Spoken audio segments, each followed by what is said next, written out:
সালমা বেগম মোশাররফ হোসেনের দিকে চশমাটা এগিয়ে দিয়ে বলল, তুমি রাতে বসে বসে বই পড়তে কি মজা পাও, একটু আমায় বলবে? সালমা, রোজ তোমার এই একটা কথার আনসার দিতে আমার মোটেও ভালো লাগে না। নিবিড় আর প্রিয়তা বাড়ি ফিরেছে? ফিরেছে, কিন্তু প্রিয়তার জানি কি হয়েছে। কি হয়েছে আমি কি করে জানবো? পার্টি থেকে এসে নিজের রুমে চলে গেল, কারোর সাথে কিছু না বলে। হয়তো শরীর খারাপ। জানো সালমা, প্রিয়তাকে যদি আমি এই বাড়িতে না আনতে পারতাম সেদিন, আমার আফসোস থেকে যেত। আমি জানতাম আমার ছেলে সহজে ওকে মেনে নিবে না, কিন্তু আমার বিশ্বাস ছিল এই মেয়েই আমার রাগী গম্ভীর ছেলেটাকে ঠিক করতে পারবে। তাই হলো, নিবিড় সবার সাথে কথা বললেও প্রিয়তার সাথে কিন্তু এখন ঠিক করে কথা বলে। হ্যাঁ, আমিও খেয়াল করেছি আমার ছেলে এখন ইশারায় কথা বলা শিখেছে। কথাটা বলে দুজনেই হাসল। নিবিড় প্রিয়তার কাঁধে হালকা স্পর্শ করতেই প্রিয়তা নিবিড়ের দিকে না তাকিয়ে ধীর গলায় বলল, আপনি এখনও ফ্রেশ হননি? অনেক রাত হয়েছে, সকালে আপনার অফিস আছে, গিয়ে শুয়ে পড়ুন। তুমি ঘুমাবে না? আমি অধরার কাছে যাচ্ছি, আপনি ঘুমান। মানে, তুমি অধরার কাছে ঘুমাবে? তাহলে আমি কার কাছে ঘুমাবো? আপনি কি বাচ্চা নাকি? সেটা প্রিয়তা, তুমি ভালো করে জানো আমি তোমার সাথে ঘুমাতে পারি না। আর তুমি এখন আমাকে গল্প শোনাতে আসছো আমি আপনার সাথে ঘুমাবো না? পাইছোটা কি আমাকে?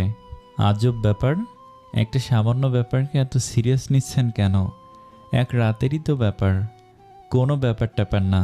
তুমি আমার সাথেই ঘুমাবে। আচ্ছা ওকে, আমি জুহিকে বলছি ওকে ঘুম পাড়িয়ে দিতে। এইবার গিয়ে ফ্রেশ হয়ে নিন। নিবিড় স্বস্তির নিঃশ্বাস ফেলে। তোমার পার্টিতে কি হয়েছিল? তুমি কি কাউকে দেখেছ? প্রিয়তা চোখে মুখে হাসি ফুটিয়ে, কই না তো, আসলে আমার তখন প্রচণ্ড মাথা ব্যথা করছিল, তাই বাসায় চলে এসেছি। ও, আগে বলবে তো। নিবিড় ফ্রেশ হয়ে এসে ল্যাপটপ নিয়ে বসে অফিসের কাজ করছে। প্রিয়তা ওয়াশরুম থেকে বেরিয়ে এসে খুব স্বাভাবিকভাবে বলল, আচ্ছা, বিয়ে হয়ে আসার পর থেকে ওই বাড়ি বলুন আর এই বাড়ি বলুন, কোনো বাড়িতে আপনার মায়ের ছবি নেই কেন?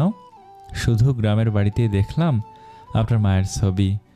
কথাটা বলতেই নিবিড় গম্ভীরভাবে তীক্ষ্ণ চোখে তাকিয়ে আছে প্রিয়তার দিকে। প্রিয়তা নিবিড়ের তাকানো দেখে ঢোক গিলে, আসলে আমি ওকে, আমি ভুল করে ফেলেছি, আর জানতে চাইব না। প্রিয়তার অবস্থা দেখে নিবিড় নিজেকে সংযত করে, ল্যাপটপের দিকে ফিরে। ছোট মা কষ্ট পাবে, তাই আসলে আমি চাই না মা কষ্ট পেয়ে এইটা মনে করুক আমরা ওনাকে ভালোবাসি না। প্রিয়তা আস্তে করে বলল, আপনার মাকে আপনি অনেক ভালোবাসতেন তাই না? প্রিয়তা, ভালোবাসা আমি বুঝি না। আমার জীবনে আমি 4জন নারীকে বেশি প্রাধান্য দিয়েছি। প্রিয়তা অবাক হয়ে, 4জন? তার মানে আপনার ক্যারেক্টারের সমস্যা আছে। হোয়াট? তা নয়তো কি, 4জন? তোমার সাথে কথা বলতে আমার বিরক্ত লাগে। কথাকে কথা রাখো না, ঝগড়ায় পরিণত করো। আমার কি দোষ? Shut up. 4জন হচ্ছে আমার মা, আপু, জুহি আর তুমি। ও, আগে বলবেন তো। প্লিজ আর জ্বালিও না, এবার ঘুমাও, আমাকে আমার কাজ করতে দাও। অফিসের মিটিং রুম থেকে মিটিং শেষ করে নিবিড় বাড়ির উদ্দেশ্যে বেরিয়ে পড়ল। আসার সময় প্রিয়তাকে বাড়ির গাড়ি করে যেতে দেখে একটু অবাক হলো। প্রিয়তার ফোনে ফোন দিতেই প্রিয়তা কল কেটে দিয়ে মোবাইলটা বন্ধ করে ফেলেছে। নিবিড় বাড়িতে এসে দেখে নাদিয়া আর সালমা বেগম বসে কথা বলছে। নিবিড়কে দেখে নাদিয়া এগিয়ে এসে, ভাই তুই এই সময়? কিন্তু তুই তো এই সময় বাড়ি আসিস না। আপু, প্রিয়তা কোথায় গেছে? ও তো বলল ওর একটা কাজ আছে, তাই বেরিয়ে গেল। নিবিড় কিছু না বলে উপরে উঠে গেল। প্রিয়তা রেস্টুরেন্টের সামনে নেমেই ভিতরে ঢুকে সাজিদকে বসে থাকতে দেখে, সরি ভাইয়া, লেট হয়ে গেল। নো প্রবলেম ভাবি, কিন্তু আপনি আমাকে এখানে এভাবে ডাকলেন কেন? নিবিড় জানতে পারলে আপনাকে আমাকে দুজনকেই ভুল বুঝবে। কিছু করার নেই ভাইয়া, আমি যে নিরুপায় হয়ে এখানে এসেছি। মানুষটা ছোটবেলা থেকে তিলে তিলে কষ্ট পেয়ে আসছে, সে মানুষটাকে একটু শান্তি দিতে চাই আমি। ভাবি, কি হয়েছে খুলে বলুন তো? রাফিয়ার সাথে আপনার কোথায় পরিচয় হয়েছে? ভাবি, অস্ট্রেলিয়ায়। ওরা সবাই ওইখানেই থাকে। কিন্তু কেন? নিবিড়ের মাকে আপনি কখনো দেখেছেন? না ভাবি, তবে শুনেছি নিবিড়ের মা অনেক সুন্দরী ছিলেন। নিবিড়ের মতো হয়তো। উনি মারা গেছে যেহেতু দেখবই বা কী করে বলেন। তবে এখন যে মা আছে ওনাকে দেখেছি। প্রিয়তা কোনো বনিতা না করে বলল, উনি মারা যাননি। হোয়াট? হ্যাঁ, রাফিয়ার মাই নিবিড়ের মা। সাজিদ কথাটা শুনে সামনে থাকা পানির গ্লাস নিয়ে ঢকঢক করে সব পানি এক নিঃশ্বাসে খেয়ে, ভাবি আপনি ঠিক আছেন তো? আমি একদম ঠিক আছি। প্লিজ ভাই, আপনি কাউকে বলবেন না, এবং কি নিবিড়কেও না। তাহলে আপনি নিবিড়ের ছোটবেলা থেকে সব জানেন? ওর মা কিভাবে মারা গিয়েছিল? শুনেছি আগুনে পড়ে মরেছিল। ভুল। আপনি রাফিয়াকে ফোন দিয়ে বলুন আপনি আর আমি ওদের বাসায় যাব বিয়ের শপিংয়ের ব্যাপারে কথা বলতে। তারপর আমি ওর পুরো পরিবার দেখতে চাই। সেদিন ওর বাবাকে দেখিনি। ওকে। প্রিয়তার কথা মতো প্রিয়তাকে নিয়ে সাজিদ রাফিয়ার বাড়িতে গেল। প্রিয়তাকে দেখে নাজিফা বেগম খুশি হয়ে বসতে দিল। তুমি এসেছো? আমি খুব খুশি হয়েছি। কি খাবে বলো? অবশ্য তোমার স্বামীর এত ডাকনাম চারিদিকে, আমি বেশ অবাক হয়েছি। এত অল্প বয়সে নিজেকে এত বড় একটা জায়গায় দাঁড় করানো পসিবল না, কিন্তু তোমার স্বামী সেটা পেরেছে। প্রিয়তা একটু অবাক হয়ে, আপনি আমার স্বামীকে দেখেছেন? হ্যাঁ, একটু আগেও পেপারে দেখেছি। বেশ ভালো এবং স্মার্ট একটা ছেলে। নিজের প্রতি বিশ্বাস আর জেদ আছে ছেলেটার মাঝে। প্রিয়তা বনিতা না করে, আপনার পরিচিত মনে হয়নি? মানে? মানে বলতে চাইছি আগে কখনো দেখেছেন? না তো। রাফিয়া, তুমি দাঁড়িয়ে কি দেখছো? সাজিদ এসেছে, নাস্তা দিতে হবে তো। দীপাকে বলো এদের নাস্তা দিয়ে দেওয়ার জন্য। আন্টি, আপনি এত ব্যস্ত হবেন না। আমার আপনার সাথে কথা বলেই ভালো লাগছে।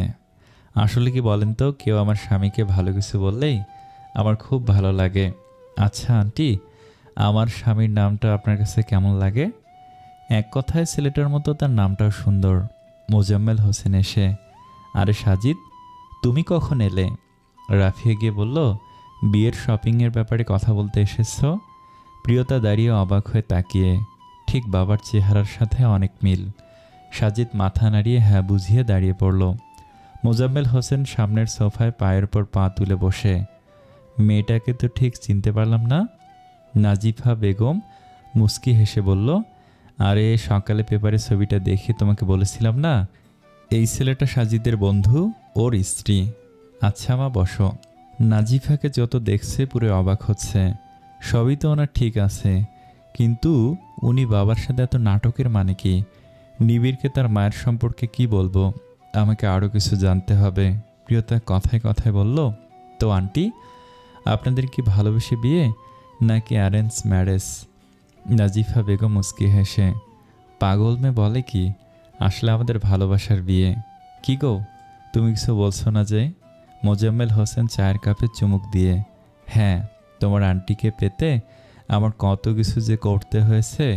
অবশ্য ও আমার জন্য অনেক কষ্ট করেছে, তবে সেসব ব্যাপারে তোমাদের না জানাই ভালো। কেন আঙ্কেল, মানুষ খুন করলেন নাকি? নাকি আন্টির আগে কোথাও বিয়ে হয়েছিল, সেখান থেকে নিয়ে আসলেন? হেসে হেসে প্রিয়তা কথাগুলো বললেও মোজাম্মেল হোসেন আর নাজিফা বেগম একে অপরের দিকে তাকিয়ে আছে অবাক হয়ে। প্রিয়তা আর সাজিদ হা হা করে হেসে, আরে আন্টি, আপনি দেখি সিরিয়াস মুডে চলে গেলেন। প্রিয়তা সবার সাথেই এমন করে, তাই না প্রিয়তা? প্রিয়তা তীক্ষ্ণ হাসি ফুটিয়ে মাথা নাড়ল উপর নিচ। প্রিয়তা বাড়ি এসে দেখে সবাই চিন্তিত হয়ে বসে আছে। প্রিয়তাকে দেখে সালমা বেগম দৌড়ে এসে, কোথায় গিয়েছিলি তুই? জানিস নিবিড় অফিস থেকে এসে তোকে খুঁজে যাচ্ছে। উনি বাড়িতে মানে? উনি তো এই সময় বাড়ি আসেন না। না দিয়ে উঠে বসে, প্রিয়তা, ভাই কেন এসেছে আমরাও জানি না। আমার মনে হয় ভাই তোমাকে রাস্তায় দেখে এসেছে। এখন উপরে গিয়ে সামলাও। প্রিয়তা তড়িঘড়ি করে উপরে উঠে গিয়ে দেখে নিবিড় ল্যাপটপ নিয়ে বসে আছে। প্রিয়তা ভয়ে ভয়ে সামনে দাঁড়িয়ে, আপনি আমার উপর রেগে আছেন কেন? এই যে আপনাকে না বলে বাইরে গেলাম। আমি জানি না তুমি কেন গেছো, তবে এইটুকু বলবো, তুমি যাই করো না কেন কারো খারাপ করবে না, এবং কি কাউকে ঠকাবেও না। প্রিয়তা অবাক হয়ে তাকিয়ে আছে ছলছল চোখে। এই মানুষটা সত্যি বড় অদ্ভুত। প্রিয়তা নিবিড়ের পায়ের কাছে বসে কোলে মাথা দিতেই নিবিড় চমকে উঠে ল্যাপটপটা সরিয়ে খাটের উপর রেখে দিয়ে, কি হয়েছে বুড়ি, মন খারাপ? প্রিয়তা ভারী গলায় বলল, না। তাহলে হঠাৎ নিজে থেকেই আমার কাছে? আপনি এতটা ভালো কেন বলুন তো? কতটা? জানি না। কাল আমার সাথে এক জায়গায় যাবেন? কোথায়? আজ আমি যেখানে গিয়েছিলাম। তবে সেখানে গেলে আপনি মাথা ঠান্ডা রাখবেন, এইটা আমাকে কথা দিতে হবে। নিবিড় হাসি দিয়ে, তুমি আমায় তাহলে এমন জায়গায় নিবে কেন যে জায়গায় গেলে আমি মাথা ঠিক রাখতে পারবো না? আপনার ভালোর জন্য। এতটা বছর আপনি নিজেকে সবার মাঝে থেকে আলাদা করে রেখেছিলেন। কাল আপনাকে আমি যে দেখাবো নিজেই হয়তো আমাকে ভুলবেন, নয়তো। নিবিড় প্রিয়তার কথাগুলো শুনে থমকে গিয়ে অপলক দৃষ্টি নিয়ে তাকিয়ে আছে। প্রিয়তা উঠে ফ্রেশ হয়ে চেঞ্জ করে নিল। ড্রেসিং টেবিলের সামনে বসে কানের দুল খুঁজে পাচ্ছে না দেখে উঠে অন্য ডয়ারগুলো খুলতেই দেখে সেদিনের ফাইলটা। 1.5 বছরের কথা প্রিয়তা প্রায় ভুলেই গেছিল তাকে যে এই বাড়ি ছেড়ে চলে যেতে হবে। নিবিড় কি সত্যি তাকে তাড়িয়ে দিবে? নিজের সব কিছু দিয়ে নিবিড়কে যে ভালোবাসা দিয়েছি, তাহলে সব কি মিথ্যে? নিবিড় যে আমায় বলল আমি যেন আর পিছনে পা না বাড়াই, সেটাও কি 1.5 বছর পরে সব মিথ্যে হয়ে যাবে? প্রিয়তার টপ টপ করে চোখ থেকে পানি গড়িয়ে পড়ছে। ফাইলটা খুলতেই পিছন থেকে নিবিড় এসে ছো মেরে ফাইলটা নিয়ে, এইটাতে হাত দিয়েছো কেন তুমি? তোমার সব কিছুতে এত কৌতূহল কেন? আসলে আমি করছো? আমার কোনো ফাইল খুলে দেখবে না আমার অনুমতি ছাড়া। নিবিড় প্রিয়তার ওপর এইভাবে চড়ে বসবে প্রিয়তা ভাবেনি। এই ফাইল তো সেদিন আমাকে পড়তেই দিয়েছিল, তাহলে আজ পড়তে চেয়েছি বলে রাগ দেখাচ্ছে কেন? নিবিড় ফাইলটা আলমারিতে রেখে প্রিয়তার কাছে এগিয়ে এসে, অভিমান নাকি রাগ করেছ? আমার মতো লোকের রাগ নেই। যার যখন ইচ্ছে হবে কাছে টেনে নিবে, আবার ইচ্ছে হবে ছুঁড়ে ফেলে দিবে। এই ছাড়া রাগ বলতে কিছু বুঝি না।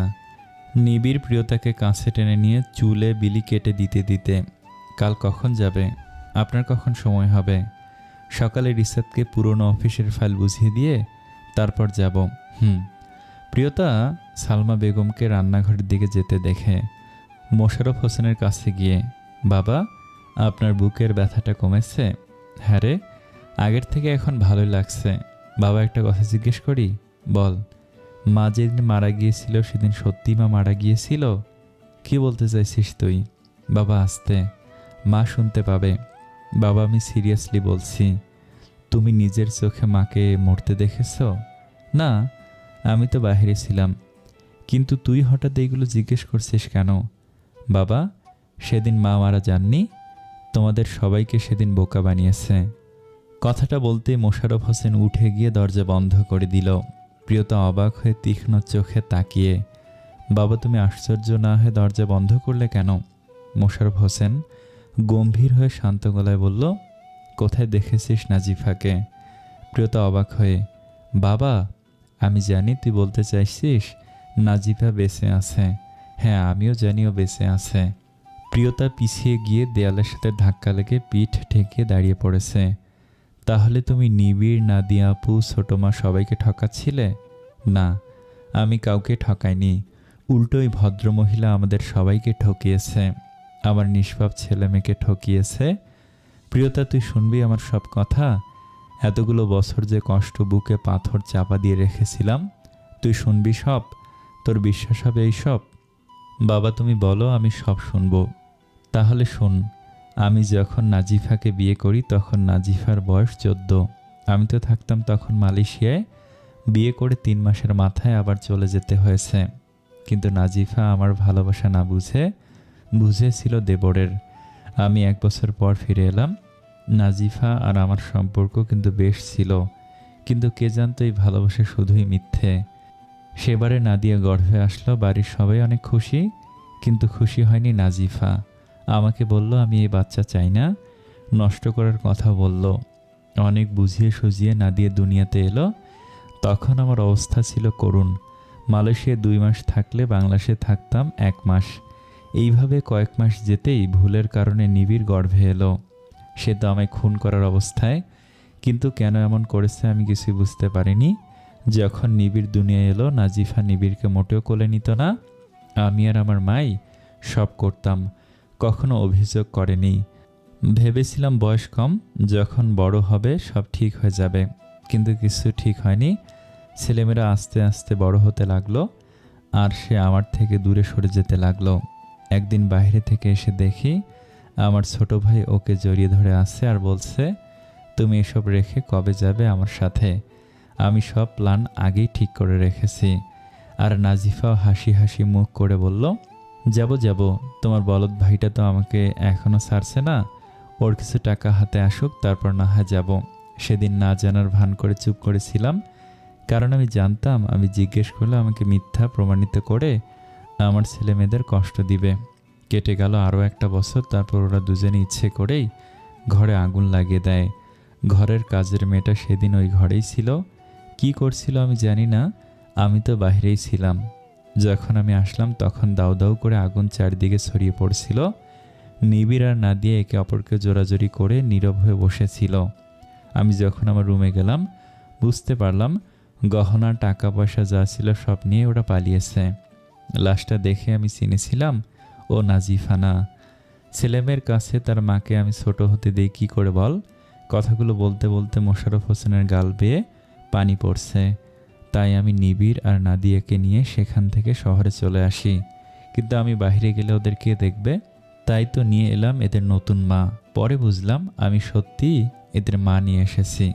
প্রিয়তা নিজের চোখের পানিগুলো মুছে মোশাররফ হোসেনকে জড়িয়ে ধরে, বাবা তুমি কতটা কষ্ট বুকে নিয়ে এতটা দিন কিভাবে ছিলে? কতটা ধৈর্য থাকলে একটা মানুষ পাহাড় সমান কষ্ট সহ্য করে?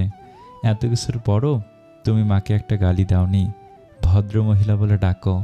বাবা বিশ্বাস করো, তোমার প্রতি যে ভালোবাসা আমার দ্বিগুণ বেড়ে গেল। মোশাররফ হোসেন কান্নার জন্য কথা বলতে পারছে না, তবুও ফ্যাঁসফ্যাঁসে গলায় বলল, তুই নিবিড়ের মাকে কোথায় দেখেছিস? প্রিয়তা কিছু লুকালো না, প্রথম থেকে সব বলল। কিন্তু বাবা, উনি নিবিড়ের নাম শুনেও চমকালো না। চমকাবে কি করে? নিবিড়ের নামটা আমিও চলে যাওয়ার পর দিয়েছিলাম। ও তো জানে ইস্তিয়াক ইসলাম। আমার মনে হয় নিবিড়কে ওর সামনে না নেওয়াটাই ভালো হবে। বাবা, আমি তোমার এই কথা রাখতে পারলাম না। নিবিড় একজন অমানুষের জন্য কষ্ট পেয়ে আসছে, ওইটা ওকে জানতে হবে। নিজেকে সবার কাছ থেকে লুকিয়ে আসছে, ও যে কষ্ট এত বছর বয়ে বেড়াচ্ছে সেটা ওকে জানতে হবে। আমি যে ওকে এভাবে দেখতে চাই না। তোর যা ভালো মনে হয় কর। নিবিড় গাড়ি ড্রাইভ করছে আর প্রিয়তার সাথে কথা বলছে। আচ্ছা, কোথায় যাচ্ছি আমরা একটু বলবে? গেলেই বুঝতে পারবে। কিন্তু তুমি আমায় কথা দিয়েছিলে কোনো রিয়্যাক্ট করবে না। নিবিড় প্রিয়তার দিকে একবার তাকিয়ে রিসাতকে সব বুঝিয়ে দিয়েছি। ভালো করেছি না? কি করছো? গাড়ি থামান, আমরা পৌঁছে গেছি। এইটা তো কারো বাড়ি মনে হচ্ছে। বাসা বাড়ি হয়তো। এখানে বাসা ভাড়া দেওয়া হয়। বাসা ভাড়া দিয়ে কি করবে? আপনি চলুন তো। বাসা ভাড়া নিতে আসবো কেন? নিবিড়কে টেনে লিফটে উঠে 6 তলায় এসে কলিং বেল বাজাতেই রাফিয়া দরজা খুলে দিল। নিবিড় রাফিয়াকে দেখে মুচকি হেসে, তুমি রাফিয়ার বাসায় আসবে? আগে বললে না। কেমন আছো রাফিয়া? এই তো ভাইয়া ভালো, ভিতরে আসুন। প্রিয়তা রাফিয়ার দিকে তাকিয়ে, আমি কিন্তু না বলে আমার বরকে নিয়ে চলে এসেছি। আন্টি কোথায়? আসলে আন্টি আমার বরের এত প্রশংসা করলো যে না এনে উপায় আছে। ভাবি আপনার ভিতরে আসুন, আমি মাকে ডেকে দিচ্ছি। প্রিয়তা নিবিড়কে নিয়ে ভিতরে গিয়ে ড্রয়িং রুমে বসে। একদম রিয়েক্ট করবেন না প্লিজ, নিজেকে যতটা পারবেন কন্ট্রোল করবেন। নিবিড় বিরক্তকর নিঃশ্বাস ফেলে, আমার প্রশংসা করলো বলে আমাকে এখানে নিয়ে আসতে হবে? প্রিয়তা তুমি কি পাগল? তোমার কি বুদ্ধিশুদ্ধি কিছু আর হবে না নাকি? আমার অফিসের কাজ ফেলে আমাকে এখানে নিয়ে আসার কেন? নিবিড় আর কিছু বলতে পারল না। নাজিফা বেগমকে আসতে দেখে সেদিকে অবাক হয়ে তাকিয়ে আছে। প্রিয়তা নিবিড়ের দিকে তাকিয়ে আছে। নিবিড় চোখ মুখ হাতের পিঠ দিয়ে মুছে আবার সামনে তাকালো। চোখের পলক যেন সরতেই চাইছে না। সমুদ্রের ঢেউগুলো তার বুকে এসে বেধ করছে। গলাটা শুকিয়ে যেন আটকে গেছে। কপাল বেয়ে ঘাম, কানের গোড়ালি দিয়ে স্রোত নিচে নেমে যাচ্ছে। নিবিড়ের শ্বাসকষ্ট হচ্ছিল। অনেক কষ্টে নিজেকে সামলিয়ে প্রিয়তার কাঁধে খামছে ধরে আছে।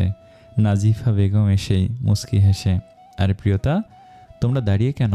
বসো। নিবিড়ের দিকে তাকিয়ে, তোমাকে সরাসরি দেখার খুব ইচ্ছে ছিল, পরে ভাবলাম বিয়েতে তো দেখা হবেই, তাই আর প্রিয়তাকে এই ব্যাপারে কিছু বলিনি। এত অল্প বয়সে চারিদিকে তোমার এত নাম ডাক, আমি তো এসব দেখে খুবই অবাক। নিশ্চয়ই তোমার বাবা মা অনেক ভাগ্যবান, তোমার মতো সন্তান পেয়েছেন। নিবিড় নিজেকে সামলিয়ে নিয়ে খুব স্বাভাবিকভাবে বলল, আমি জানি না আমার মা ভাগ্যবান কিনা আমার মতো সন্তান পেয়ে, কিন্তু আমার বাবা ভাগ্যবান যিনি আমায় উজাড় করে ভালোবেসেছেন। নাজিফা বেগম নিবিড়ের কথা শুনে মুচকি হেসে, আচ্ছা বাবা বসো। রাফিয়া তোর বাবাকে বল প্রিয়তা এসেছে ওর হাজব্যান্ডকে নিয়ে। নিবিড় বসে প্রিয়তাকে নিজের পাশে বসিয়ে 2 হাত দিয়ে নিজের মুখ মুছে পাশে ফিরে দেখে মোজাম্মেল হোসেন। নিবিড়ের বিষয়ের সীমাই কাটছে না, কি থেকে কি শুরু করবে, এখন তার কিভাবে রিয়্যাক্ট করা উচিত। প্রিয়তাকে কথা দিয়েছে এমন কিছু করবে না যাতে খারাপ কিছু হয়, কিন্তু এই ভদ্রমহিলা আমার মা, আমার ভাবতেও অবাক লাগছে। এতটা বছর আমি মামা করে নিজের জীবনটাকে কারোর সাথেই মিশাতে পারিনি। সবসময় মনে করতাম মা আজ বেঁচে থাকলে এইটা করতাম ওইটা করতাম। মা হয়তো আমায় খাইয়ে দিত, মা আমায় আদর করত, প্রতিটি দিন নিজের সাথে এগুলো বলেই কাটাতাম। আর সেই মা দিব্যি দিন কাটাচ্ছে। আমার আর বোনের কথা কি মায়ের একবারও মনে হয় না? দাদির কাছ থেকে ছোটবেলা থেকে শুনেছি মায়ের সাথে সন্তানের নারীর সম্পর্ক। সন্তানকে নাকি দূরে থাকলেও বলতে পারে তার সন্তান তার আশেপাশেই ছিল, কিন্তু আমার মায়ের একবারও মনে হয়নি আমি সন্তান তার সামনে আছি। প্রিয়তা নিবিড়ের কানের কাছে এসে, আমি জানি আপনার ভিতরে কি চলছে, প্লিজ এমন কিছু করবেন না যাতে আপনি আরও কষ্ট পান। নিবিড় প্রিয়তার দিকে রাগান্বিত টকটকে লাল চোখে তাকিয়ে আবার নাজিফা বেগম এবং মোজাম্মেল হোসেনের দিকে ফিরে, আসলে আমার ওয়াইফ প্রিয়তা কাল থেকে আপনাদের কথা বলে যাচ্ছে। শুনে আমি বেশ অবাক হয়েছি, কারণ আমার ওয়াইফ কারো এত প্রশংসা করে না। আমাদের বাসায় কাল একটা পার্টি আছে, আজ আমি নিজে এসেছি আপনাদের ইনভাইট করার জন্য। প্রিয়তা অবাক হয়ে কিসের পা নিবিড় আবারও বড়সড় চোখ করে রাঙিয়ে তাকাতেই প্রিয়তা চুপ করে গিয়ে নিচের দিকে তাকিয়ে আছে। নিবিড় সামনের দিকে তাকিয়ে মুচকি হেসে, ডোন্ট মাইন্ড, আমার ওয়াইফ কথা একটু বেশি বলে, যার কারণে ওকে থামাতে হয়। আপনারা যদি কাল আমার বাসায় আসেন আমি খুব খুশি হব। মোজাম্মেল হোসেন একগাল হাসি দিয়ে বলল, আরে তোমার মতো একজন মানুষ আমার বাড়ি নিজে এসে ইনভাইট করেছে আর আমি যাব না, তাই হয় নাকি? নিশ্চয়ই যাব, কি বলো নাজিফা? হ্যাঁ তুমি ঠিক বলেছ, আমরা অবশ্যই যাব। তাহলে আজ আমরা আসি, কাল দেখা হচ্ছে। নিবিড় প্রিয়তাকে নিয়ে বাইরে এসে প্রিয়তাকে রেখে গাড়ি নিয়ে চলে গেল। প্রিয়তা কিছুই বুঝে উঠতে পারল না, অবাক হয়ে কিছুক্ষণ দাঁড়িয়ে থেকে একটা গাড়ি ভাড়া করে বাড়ি আসলো। কিন্তু নিবিড়কে না দেখতে পেয়ে দৌড়ে মোশাররফ হোসেনের কাছে গিয়ে, বাবা তোমার ছেলে আসেনি? না, কেন কি হয়েছে? ও কি কোনো ঝামেলা করেছে ওইখানে গিয়ে? না বাবা, ঝড় আসার পূর্বে সব যেভাবে নিস্তব্ধ হয় মানুষটাও ঠিক সেরকমই করেছে। প্রিয়তা ওই বাড়িতে কি হয়েছে সব বলতে মোশাররফ হোসেন বলল, তুই কি এটা ঠিক করলি? তোকে আমি নিষেধ করেছিলাম, এখন ছেলেটা যদি কিছু করে বসে। মোশাররফ হোসেন রুম থেকে বেরিয়ে এসে মাহিদকে ফোন দিল। মাহিদ কিছুই বলতে পারলো না। রিসাতকেও ফোন দিল, সেও কিছু বলতে পারলো না। প্রিয়তা নিজের ওপর নিজের খুব রাগ হচ্ছে, কেন করলাম আমি ওনার ভালো করতে গিয়ে খারাপ করে ফেললাম না তো? বিকাল ঘনিয়েছে কিন্তু নিবিড়ের খবর কেউ বলতে পারেনি। মোশাররফ হোসেন থানায় যেতে পারছে না, কারণ নিবিড়ের কিছু শুনলে সাংবাদিক পাগলের মতো ছুটে আসবে। নিবিড় ফিরে আসলে এইটা নিয়ে সবার ওপর রেগে যাবে। মোশাররফ হোসেন বলল, আমাদের অপেক্ষা করা ছাড়া আপাতত কিছুই করার নেই। বাড়ির সবাই এটাই বুঝতে পারছে না কি এমন হলো নিবিড় এমন করছে। প্রিয়তা কি অন্যায় করছে যার কারণে নিবিড় কাউকে কিছু না বলে চলে গেছে? প্রিয়তা আর মোশাররফ হোসেন কাউকে কিছু বলল না। সন্ধ্যার আগ মুহূর্তে আকাশ ঘন কালো মেঘে জমাট বেঁধেছে, চারিদিকে প্রচণ্ড বাতাস।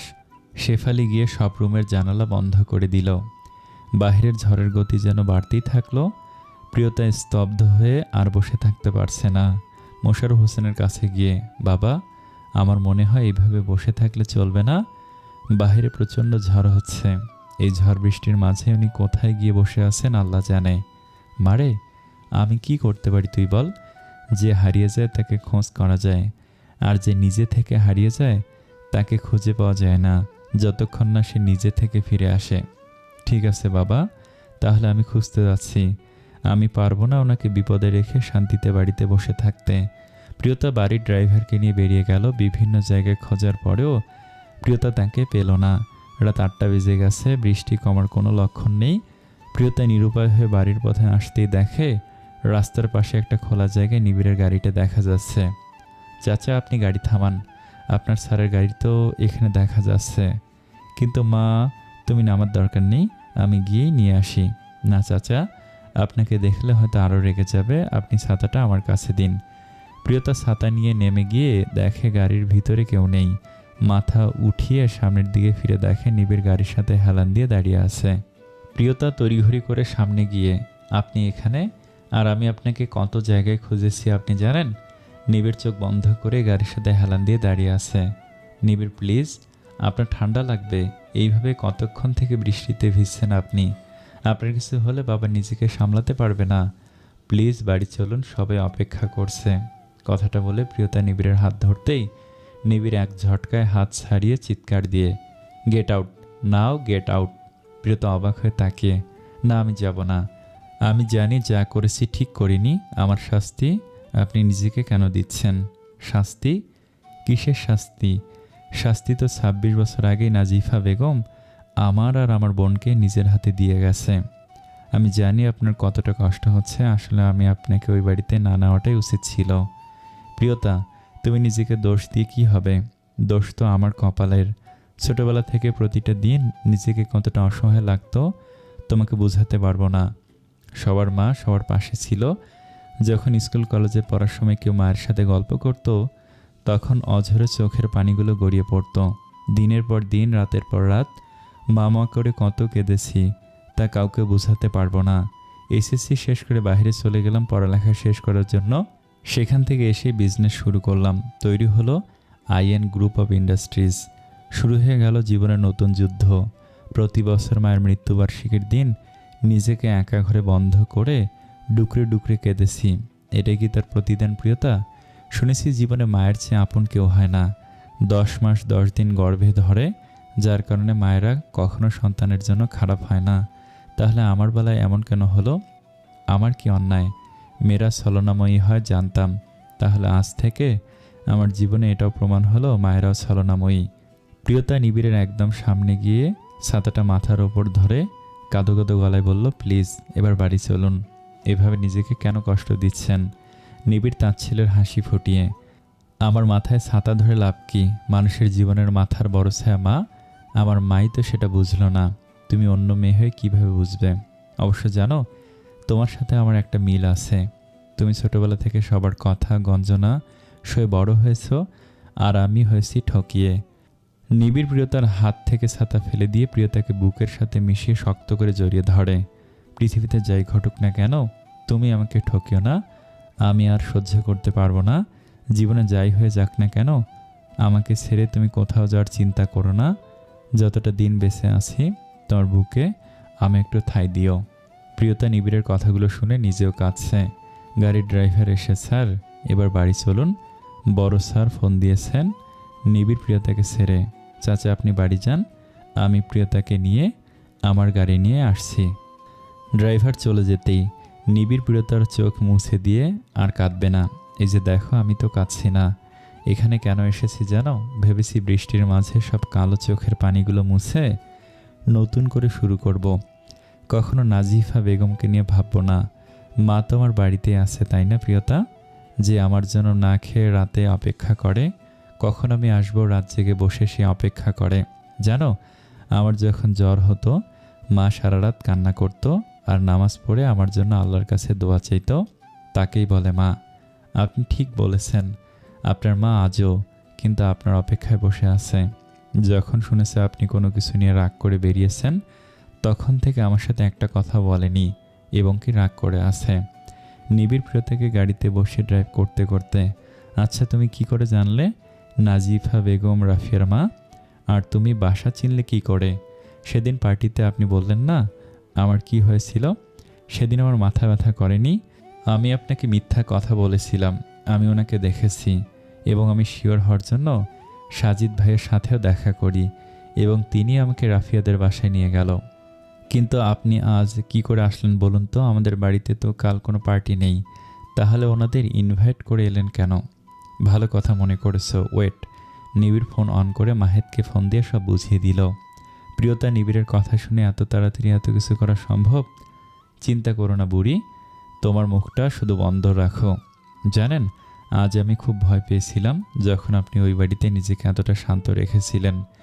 নিবিড় মুচকি হেসে, না রাখলে যে ওনাদের শাস্তিটা যে পাওয়া হবে না, দুইটা লোক মিলে আমাদের সবাইকে ঠকিয়ে আসছে।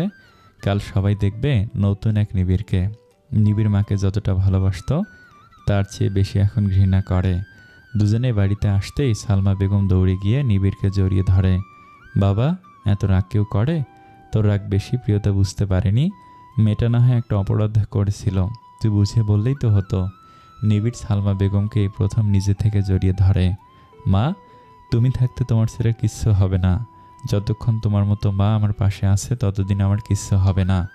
সালমা বেগম নিবিড়ের কথা শুনে অবাক হয়ে, বাবা তুই ঠিক আছিস? হ্যাঁ মা, একদম ঠিক। তবে এতদিন ঠিক ছিলাম না। আজ যে প্রিয়তা আমার চোখ খুলে দিয়েছে তাই এখন একদম ঠিক আছি।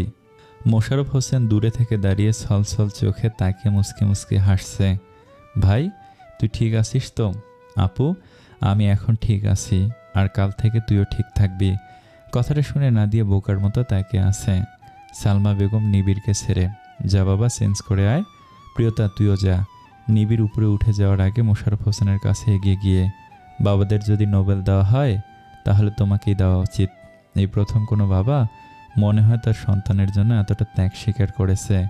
মোশাররফ হোসেন কথাগুলো শুনে প্রিয়তার দিকে তাকালো। প্রিয়তার চোখ বন্ধ করে আশ্বস্ত করলো। মোশাররফ ছেলেকে জড়িয়ে ধরে, তোরাই তো আমার সব, তোদের জন্য করবো না তো কার জন্য করবো বাবা? সালমা বেগম শেফালিকে ডেকে, দাঁড়িয়ে আছিস কেন? আজ আমার ঘর পরিপূর্ণ হয়েছে। রাতের রান্নার ব্যবস্থা কর, আমি নিজের হাতে রান্না করব। কতদিন রান্না করা হয় না আমার ছেলের জন্য। এই মেয়েটা আসার পর থেকে আমি প্রতিবন্ধী বানিয়ে রেখেছে। রাতে নিবিড় সবার সাথে খেয়ে প্রিয়তাকে নিয়ে রুমে এলো। রিসাত নিজের দরজায় দাঁড়িয়ে আছে দেখে, কি ব্যাপার রিসাত সাহেব? মাহিদ ফোন দিয়েছিল? হ্যাঁ, ও তো সব কথাই বলেছে। ওকে, তাহলে গুড নাইট। নিবিড় দরজা আটকে দিতেই রিসাত চোখ বন্ধ করে ফেলল। শালাবাবু, তুমি আমার ভালোবাসার মানুষটাকে নিজেই আমার কাছে ফিরিয়ে দিবে একদিন। না দিয়ে এসে, কি ব্যাপার দরজায় দাঁড়িয়ে আসছো কেন? চলো, অধরা রুমে একা ঘুমাচ্ছে। নাদু, কাল আমার 3 লক্ষ টাকা লাগবে। কাল? টাকা দিয়ে কী করবে? দরকার আছে। তবে এত টাকা কোথায় পাবো সে চিন্তা করছি। চিন্তা করছো মানে আমার অ্যাকাউন্ট থেকে নিবা? না নাদু, ওইটা হয় না। ওইটা তোমার ভাই তোমাকে দিচ্ছে। এগুলো আমি কি করে নেই বলো? আরে পাগল, আমার টাকা মানে তো তোমারই টাকা, তাই না? কাল চেক নিয়ে যেও, তোমার যত টাকা লাগে তুমি তুলে নিও। রিসাদের মুখে যেন জয় হাসি ফুটছে। নিবিড় আস্তে আস্তে, আমি তোমার সব কেড়ে নিব, এবং কি তোমার বউটাও। প্রিয়তা বিছানায় ঠিক করে উঠে দাঁড়াতেই নিবিড় পিছন থেকে জড়িয়ে ধরে চুলে নিজের নাক ডুবিয়ে, আচ্ছা বুড়ি, আমি তোমাকে এত ভালোবাসি কেন? আমি কি করে জানবো? আচ্ছা এখন শুয়ে পড়ুন। শুয়ে পড়বো মানে? বউকে সাজিয়ে রাখার জন্য এনেছি নাকি? তো কি করতে এনেছেন? প্রেম করতে। আচ্ছা আপনি আমায় কতটা ভালোবাসেন? প্রিয়তা, আমার ভালোবাসার পরীক্ষা তুমি কখনই করতে যেও না, কারণ সেই পরীক্ষায় নিজেই জ্বলে যাবে। বারবার হেরে যাবে তুমি আমার কাছে, হেরে যাবে বিবেকের কাছে, হেরে যাবে আমার ভালোবাসার কাছে। তুমি যতবার আমায় পরীক্ষা করবে ততবার নতুন করে আমায় ভালোবাসবে। কথাগুলো বলতে বলতে প্রিয়তাকে কাছে টেনে নিঃশ্বাসের সাথে এক করে নিল আরেকটি নিঃশ্বাস।